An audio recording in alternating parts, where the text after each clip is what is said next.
Hech o'ylab ko'rganmisiz? Nega ba'zi katta kompaniyalar shuncha resurs va imkoniyatlarga ega bo'lishiga qaramay, bozorda o'z o'rnini yo'qotib qo'yadi va oxiri umuman yo'q bo'lib ketadi. Masalan, 20 yil oldin Nokia kompaniyasi mobil telefonlar bozorida chinakam lider edi. Lekin hozir xullas, bugungi videomiz texnologiyalar, innovatsiyalar, katta kompaniyalar haqida bo'ladi. Aniqrog'i, Clayton Christensenning Innovator dilemmasi nomli kitobi haqida gaplashamiz. Men bu kitobni kelgusida o'z biznesini qurishni xohlaydigan yoki hozirda tadbirkorlik bilan shug'ullanadigan har bir inson o'qishi kerak deb hisoblayman. Nimaga ekanligini ushbu videoni ko'rish davomida tushunib olasiz. Bugungi kunda har bir kompaniya doimiy tarzda rivojlanish holatida bo'lishi kerak. Ya'ni faqat boshlang'ich bosqichda emas, umuman doimiy tarzda. Ammo doimiy ravishda rivojlanib borish uchun yangi texnologiyalar va innovatsiyalardan foydalanish kerak. Maqsad esa mijozlarning ehtiyojlarini qondirish va ular talab qilgan mahsulot va xizmatni taqdim etish. Ammo kompaniyalar faoliyatida hammasi rejadagidek ketavermaydi. Hattoki puxta ishlab chiqilgan rejalar, sxemalar ham kompaniyaning tanazzuliga sabab bo'lishi mumkin. Bunday holatlarda innovatsiyaning o'zi ham tanazzulga olib keladi. Shuning uchun Clayton Christensen innovatsiyani ikki turga ajratgan: qo'llab-quvvatlovchi innovatsiyalar va buzg'unchi innovatsiyalar. Ushbu kitobning va bizning bugungi vazifamiz esa nima uchun yirik kompaniyalar innovatsiyalar bilan ishlasa-da muvaffaqiyatsizlikka uchrayotganini, qanday qilib buning oldini olish mumkinligini tushunishdir. Muallif bunday holatlarni tahlil qilib chiqqan va kompaniyalarning tanazzuliga olib kelgan xatolarni bir qancha dilemmalarga ajratib chiqqan.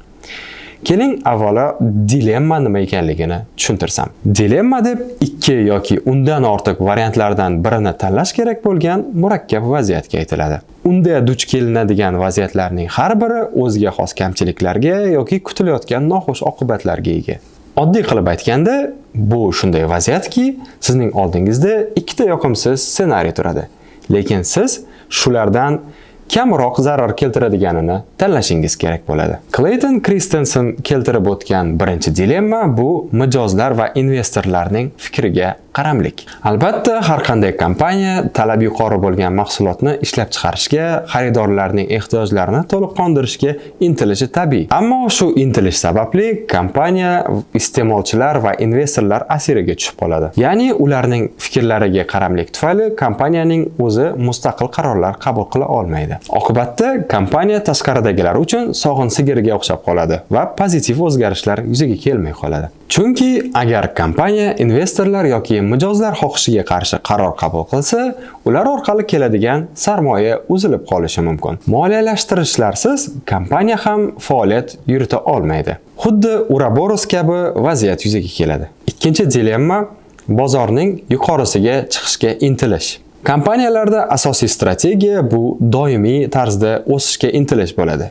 Shundan kelib chiqib, rahbariyat deyarli har doim yuqoriga, ya'ni yanada kattaroq bozorga chiqish uchun qarorlar qabul qiladi. Katta bozorga chiqayotganda prognozlar doimo yuqori bo'ladi. Ammo kutilmalar o'zini oqlamasa, kompaniya qo'llagan innovatsiya buzg'unchi innovatsiyaga aylanadi. Yirik kompaniyalar o'z innovatsiyalarini bozorga kiritayotganda, bundan yuqori daromad olishni, iste'molchilarning hayot sifatini oshirishni va maqsadli ravishda masshtablashishni kutishadi. Ammo bu rejalar o'xshamay qolsa, o'sha yirik kompaniya juda tezda yo'qolib ketishi mumkin. Uchinchi dilemma: haddan ortiq yuqori sifat. Ha, g'alati eshitilishi mumkin, ammo tovarning sifatliroq ekanligi kompaniya uchun doim ham yaxshi bo'lavermaydi. Talab va taklif egri chizig'ining xususiyatlariga qaraydigan bo'lsak, agar mahsulot sifati haddan tashqari yaxshilanaversa, ishlab chiqaruvchi o'z foydasini xavf ostiga qo'yishi mumkin. Chunki bu yerda ikki narsani hisobga olish kerak. Birinchidan, iste'molchi sifatliroq mahsulot uchun ko'proq pul to'lashga tayyor bo'lmasligi mumkin. Ikkinchidan esa ishlab chiqaruvchi mahsulotning hech qachon eskirmasligi mumkinligi va shu sababli iste'molchining qaytib kelmasligi ehtimolini hisobga olish kerak. To'rtinchi dilemma: mavjud bo'lmagan narsalarni tahlil qilish. Bir tomondan samarali menejer bozorni puxta o'rganib, harakatlarni qadamma-qadam rejalashtirib chiqishi kerak. Ha, bu qaysidir ma'noda to'g'ri. Ammo boshqa tomondan kompaniyaning yangiliklarga har doim ochiq bo'lishiga xalaqit qilishi mumkin. Shuningdek, Clayton Christensen biznes egalariga bir qancha foydali tavsiyalar berib o'tgan. Shulardan asosiylarini keltirib o'taman. Har qanday qaror top menejment yoki investorlarning fikrlariga asoslanib emas, balki bozordagi sharoitga qarab belgilanishi va qabul qilinishi kerak. Faqat shu yo'l bilangina kompaniya faolligini saqlab qolishi mumkin. Yangi texnologiyalarni zo'raki tarzda bozorga kiritishga va mijozlarga tiqishtirishga urinmang. Yuqorida aytilganidek, bundan oldin bozor sharoitiga qaragan ma'qul. Eng ma'qul yo'l esa yangi mahsulot uchun alohida yangi bozorni shakllantirishdir. Shundagina siz kiritgan texnologiya yuqori baholanadi. Xulosa qilib aytadigan bo'lsam, ushbu kitob hozirgi paytda biz uchun juda dolzarb. Chunki ko'ryapmizki, yurtimizda ham startaplar ancha ko'payib qoldi. Yangidan-yangi kompaniyalar paydo bo'lmoqda.